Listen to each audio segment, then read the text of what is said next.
नाशिकमध्ये गुन्हेगारीचा थरार, दिवसाढवळ्या ज्वेलर्स दुकानावर सशस्त्र दरोड्याचा प्रयत्न आणि त्यानंतर थेट पंजाबपर्यंत पोहोचलेली पोलिसांची कारवाई। पंचवटीतील समृद्धी ज्वेलर्स दरोडा प्रकरणात नाशिक पोलिसांनी मोठी कारवाई करत आंतरराज्य टोळीतील 2 आरोपींना पंजाबमधून अटक केली आहे। काही दिवसांपूर्वी पंचवटीतील हिरावाडी रोड परिसरात अत्यंत धाडसी आणि धक्कादायक घटना घडली होती। 2 दुचाकींवर आलेल्या 5 ते 6 दरोडेखोरांनी समृद्धी ज्वेलर्समध्ये घुसून सशस्त्र दरोडा टाकण्याचा प्रयत्न केला। या दरोडेखोरांकडे गावठी कट्टा आणि एअरगन सारखी शस्त्रे होती। त्यांनी दुकानात दहशत निर्माण करत लूट करण्याचा डाव आखला होता। या झटापटी दरम्यान बंदुकीच्या मागील भागानं मार लागून एक व्यक्ती जखमी देखील झाला होता। मात्र या संपूर्ण घटनेत सर्वात मोठा टर्निंग पॉइंट ठरला तो महिला व्यावसायिक नैना पगारिया यांचा धाडसी प्रतिकार। जीवाचा धोका पत्करून त्यांनी दरोडेखोरांना थेट विरोध केला आणि त्यांचा डाव उधळून लावला। त्यांच्या धैर्यामुळे मोठी लूट टळली आणि दरोडेखोरांना माघार घ्यावी लागली। घटनेनंतर नाशिक पोलिसांनी तात्काळ तपासाची चक्र वेगानं फिरवली। फॉरेन्सिक टीम, सीसीटीव्ही फुटेज, तांत्रिक तपास आणि गुप्त माहितीच्या आधारे दरोडेखोरांचा माग काढण्यात आला। तपासात उघड झालं की ही टोळी आंतरराज्य स्तरावर सक्रिय आहे आणि दरोड्यानंतर आरोपी थेट पंजाबकडे पळून गेले होते। यानंतर पोलिसांनी वेगवान हालचाली करत पंजाबमध्ये सापळा रचत या टोळीतील 2 आरोपींना ताब्यात घेतलं। विशेष म्हणजे अटक करण्यात आलेल्या आरोपींपैकी एक जण माजी सैनिक असल्याची माहिती समोर आली आहे। दरोड्यासाठी आरोपींनी चोरीच्या दुचाकी आणि कारचा वापर केल्याचंही तपासात उघड झालंय। सध्या दोन्ही आरोपींना पंजाबमधून नाशिकमध्ये आणण्यात आलं असून त्यांना आज न्यायालयात हजर केलं जाणार आहे। या प्रकरणात अजून काही आरोपींचा शोध सुरू असून तपास अधिक तीव्र करण्यात आलाय। या संपूर्ण कारवाईबाबत अधिक माहिती देताना नाशिकचे पोलीस उपायुक्त किरण कुमार चव्हाण यांनी नक्की काय सांगितलंय ऐकूया। दिनांक 15 मे रोजी संध्याकाळी सुमारे 8:30च्या वेळेस येथील समृद्धी ज्वेलर्स हिरावाडी येथे सशस्त्र दरोडेखोरांनी दरोड्याचा प्रयत्न केला होता। यामध्ये दुकानामध्ये मास्क लावलेले सशस्त्र दरोडेखोर घुसले होते आणि त्यांनी पिस्तूलचा धाक दाखवून दुकानातील सोन्या चांदीचे दागिने पळवण्याचा प्रयत्न केला। परंतु दुकानातील येथील जे वर्कर्स होते त्यांनी नेटाने त्यांचा प्रतिकार केल्यामुळे त्यांना कुठलीही मालमत्ता लुटता आली नाही।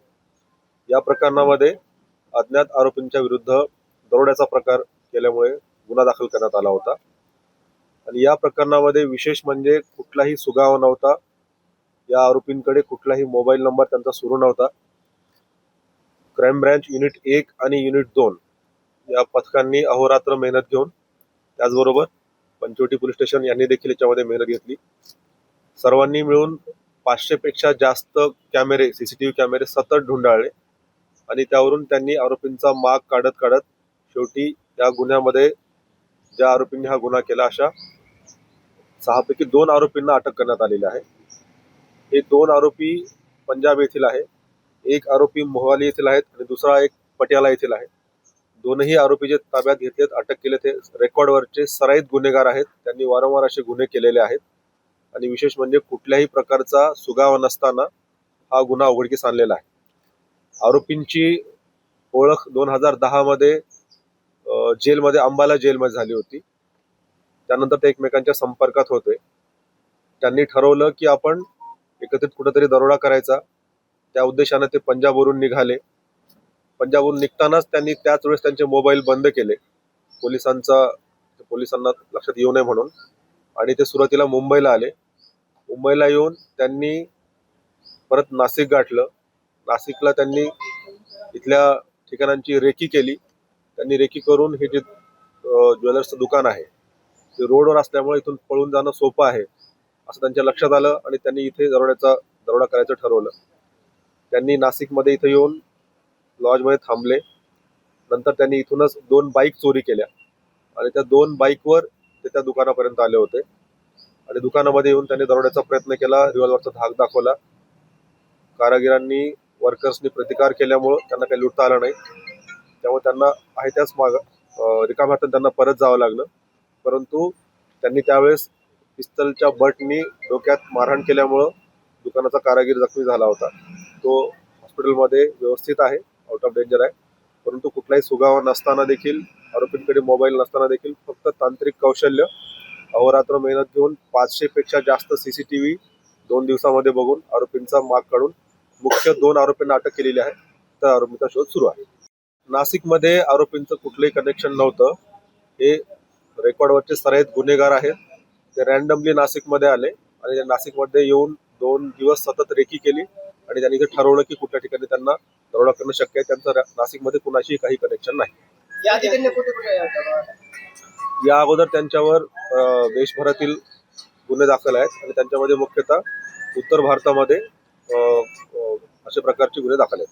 सर, यातला एक जो आरोपी आहे तो आर्मीमध्ये असल्याचं सांगतो. काय त्याची हिस्ट्री आहे आणि हा कसा काय हा पूर्वी सैन्य दलामध्ये होता आरोपी. त्याचं पूर्वीचं तिथलं त्याची नोकरी झालेली आहे. सध्या तो सैन्य दलामध्ये नाही, मात्र त्याची पूर्वीची नोकरी सैन्य दलामध्ये झालेली आहे. सर, कुठून ताब्यात घेण्यात आले? ह्या आरोपींना पंजाबमधून ताब्यात घेण्यात आलेला आहे, मोहाली येथून. आणि विशेष बाब म्हणजे जेव्हा आरोपीने इथे दरोड्याचा प्रयत्न केला, इथून दरोड्याचा प्रयत्न करून आरोपी त्यांच्या मूळ घरी पोहोचण्याच्या अगोदरच त्यांच्या घराचा पत्ता क्राईम ब्रँच युनिट 1 आणि युनिट 2च्या अधिकाऱ्यांनी शोधला होता. आणि आरोपी घरी पोहोचण्याच्या अगोदरच क्राईम ब्रँच नाशिकची टीम आरोपीच्या घरी अगोदर जाऊन पोहोचली होती. आणि जेव्हा आरोपीला वाटलं की आपण सुरक्षित घरी पोहोचतोय, त्याच वेळेस आरोपीला झडप घालून ताब्यात घेण्यात आलं. या गुन्ह्यामध्ये आरोपींनी कुठलाही मुद्देमाल चोरलेला नव्हता. त्यांचा प्रयत्न फसलेला होता. त्यामुळे आरोपींकडनं काही मुद्देमाल हस्तगत नाही. दरोड्याचा प्रयत्न, महिलेचं धाडस आणि पोलिसांची राज्याबाहेर जाऊन केलेली अचूक कारवाई, या सगळ्यातून एक गोष्ट स्पष्ट होते, ती म्हणजे गुन्हेगार कितीही सिताफीनं प्लॅन आखो आणि कितीही दूर पळून जावो, कायद्याचा हात त्यांच्यापर्यंत पोहोचतोच. आणि दुसरी महत्त्वाची गोष्ट म्हणजे समाजात अजूनही अशी धाडसी माणसं आहेत जी गुन्हेगारांच्या डोळ्यात डोळे घालून उभी राहतात. लोकमत.com साठी किरण नाईक, नाशिक.